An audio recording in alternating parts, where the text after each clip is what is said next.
ሰሜን ኮሪያና ቻይና ከኢራን ጋር ሆነው በዩናይትድ ስቴትስ ኦፍ አሜሪካ ላይ ጥቃት ሊሰነዝሩ ይችላሉ ወይ?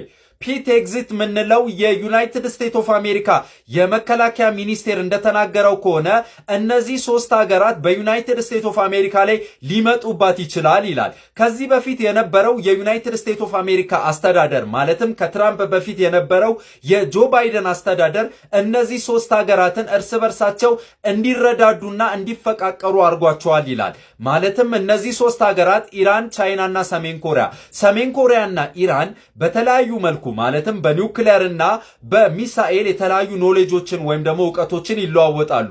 አጋር ሀገሮች እንደሆኑ የሚታወቅ ነገር ነው። ቻይና ደግሞ ከሁለቱ ሀገራት ጋር ማለትም ከኢራንና ከሰሜን ኮሪያ ጋር በፖለቲካልና በኢኮኖሚ የተለያዩ ነገሮችን ገንብታለች። ስለዚህ እነዚህ ሶስት ሀገራት እርስ በርሳቸው የሚረዳዱ እንደሆነ የሚታወቅ ነገር ነው። ወዳጅነታቸው የበለጠ ደግሞ የጨመረው በጆ ባይደን አስተዳደር እንደነበረም የሚታወቅ ነገር ነው። ለዚህ ነው ዩናይትድ ስቴትስ ኦፍ አሜሪካ በአሁኑ ሰዓት ላይ በከፍተኛ ሁኔታ በመካከለኛው ምስራቅና በኢንዶ ፓሲፊክ ራሷን አላርት አርጋ ወይም ደግሞ እየተጠባበቀች ያለችው ማለት ነው።